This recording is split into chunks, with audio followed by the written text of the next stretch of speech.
ಇನ್ನು ರಾಮನಗರ ಜಿಲ್ಲೆಯನ್ನ ಬೆಂಗಳೂರು ದಕ್ಷಿಣ ಜಿಲ್ಲೆಯಾಗಿ ಮರುನಾಮಕರಣ ಮಾಡಿದ್ದಕ್ಕೆ ಅದರ ಜೊತೆಗೆ ಇನ್ನು ಮೈಸೂರು ಸ್ಯಾಂಡಲ್ ಸೋಪ್ನ ಬ್ರ್ಯಾಂಡ್ ಅಂಬಾಸಿಡರ್ ಆಗಿ ತಮನ್ಯಾರನ್ನ ಆಯ್ಕೆ ಮಾಡಿದ್ದಕ್ಕೆ ರಾಜ್ಯದಲ್ಲಿ ಸಾಕಷ್ಟು ಆರೋಪ ಪ್ರತ್ಯಾರೋಪಗಳು ಕೇಳಿ ಬರ್ತಾ ಇದೆ. ಇನ್ನು ರಾಜಕೀಯ ಪಕ್ಷಗಳಲ್ಲೂ ಕೂಡ ಆರೋಪ ಪ್ರತ್ಯಾರೋಪಗಳು ಕೇಳಿ ಬರ್ತಾ ಇರುವಂತದ್ದು. ಇದಕ್ಕೆ ಸಂಬಂಧಪಟ್ಟಂತೆ ಇವತ್ತು ಬೆಂಗಳೂರಿನಲ್ಲಿ BY ವಿಜಯೇಂದ್ರ ಕೂಡ ಮಾತನಾಡಿದ್ದಾರೆ. ಏನ್ ಹೇಳಿದ್ರು ಬನ್ನಿ ನೋಡೋಣ.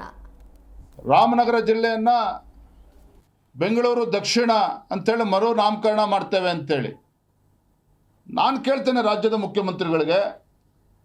ಅಂದರೆ ಯಾವ ಸಚಿವರಿಗೆ ಏನು ಅನ್ನಿಸ್ತದೋ ನೀವು ಕ್ಯಾಬಿನೆಟಲ್ಲಿ ಇಟ್ಟಾಗ ನಿರ್ಧಾರ ಮಾಡ್ತೀರಾ.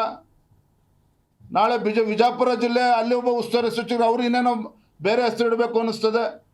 ನಾಳೆ ಶಿವಮೊಗ್ಗ ಜಿಲ್ಲೆಗೆ ಮತ್ತು ಅಲ್ಲಿ ಸಚಿವರು ಏನಾರೋ ಒಂದು ಸಲಹೆಗಳನ್ನು ಕೊಡ್ತಾರೆ. ಈ ರೀತಿ ಸ್ವೇಚ್ಛಾಚಾರದಿಂದ ಮಂತ್ರಿಗಳಿಗೆ ಖುಷಿ ಕೊಡ್ತದೆ ಅಂತೇಳಿ ಯಾವ ಹೆಸರುಗಳನ್ನು ಬೇಕಾದ್ರೂ ಬದಲಾವಣೆ ಮಾಡ್ತೀವಿ ಅಂತ ಹೇಳಿದ್ರೆ ಅದಕ್ಕೆ ಏನು ಸ್ಯಾಂಟಿಟಿ ಇದೆ? ಹಾಗಾದರೆ ರಿಯಲ್ ಎಸ್ಟೇಟ್ ಒಂದೇ ಮಾನದಂಡ ರಾಜ್ಯ ಸರ್ಕಾರದ ತೀರ್ಮಾನಕ್ಕಾಗಾದ್ರೆ ಅದದ್ದು ರಾಜ್ಯ ಸರ್ಕಾರ ಯಾರೋ ಪರಿಣಿತರು ಹೇಳ್ತಾರೆ, ಯಾರೋ ಪರಿಣಿತರು ಹೇಳಿದ್ರು ಅಂತೇಳಿ ಇವತ್ತು 6.5 ಕೋಟಿ ಇವತ್ತು ತಮನ್ನಾ ಬಾಟೆಗೆ ಇವತ್ತು ಬ್ರ್ಯಾಂಡ್ ಅಂಬಾಸಿಡರ್ ಮಾಡ್ತೀರಿ ಅಂತ ಹೇಳಿದ್ರೆ ಸ್ವಲ್ಪನಾದರೂ ಸರ್ಕಾರಕ್ಕೆ ಏನಾದರೂ ಬೇಕಲ್ಲ? ಹಾಗಾದರೆ ನಾನು ಚಾಲೆಂಜ್ ಮಾಡ್ತೀನಿ. ಇವತ್ತು ಇವ್ರದ್ದೇನೋ ತಮನ್ನಾ ಬಾಟೆಗೆ ಇವತ್ತು 6.5 ಕೋಟಿ ಇವತ್ತು ಬ್ರ್ಯಾಂಡ್ ಅಂಬಾಸಿಡರ್ ಮಾಡೋಕ್ಕೆ ಹೋಗಿದ್ದಾರೆ. ಇನ್ನು ಒಂದು ವರ್ಷ ಆದಮೇಲೆ ನೀವು ಲೆಕ್ಕ ಪುಸ್ತಕ ತಗೊಂಡು ನೋಡಿ 60 ಲಕ್ಷನೂ ಲಾಭ ಮಾಡೋದಕ್ಕಾಗೋದಿಲ್ಲ. ನೀವು 6.5 ಕೋಟಿ ಬಂಡವಾಳ ಹಾಕಿದರೆ ಅಟ್ಲೀಸ್ಟ್ 60 ಕೋಟಿರ ಲಾಭ ಬರಬೇಕು ರಾಜ್ಯ ಸರ್ಕಾರಕ್ಕೆ. ಅಂದರೆ ಮನಸೋ ಇಚ್ಛೆ ಇಂಥ ನಿರ್ಧಾರ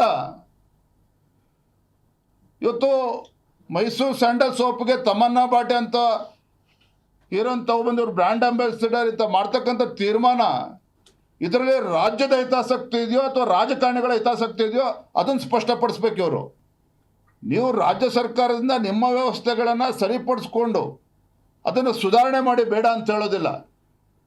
ಆದರೆ ಏನೋ ಒಂದು ತಾಂತ್ರಿಕ ಕಾರಣಗಳನ್ನು ಒಡ್ಡಿ ಈ ರೀತಿ ಕೇಂದ್ರ ಸರ್ಕಾರದ ಯೋಜನೆಗಳಿಗೆ ಇವತ್ತು ಕಲ್ಲಾಗ್ತಕ್ಕಂಥದ್ದು, ಇವತ್ತು ಜನೌಷಧಿ ಕೇಂದ್ರ ಮುಚ್ಚುವ ಪರಿಣಾಮವಾಗಿ ಯಾವ ರೀತಿ ಬಡವರಿಗೆ ಇವತ್ತು ಅನ್ಯಾಯ ಆಗ್ತದೆ ಅದನ್ನು ಕೂಡ ಯೋಚನೆ ಮಾಡಬೇಕಾಗಿತ್ತಲ್ಲ.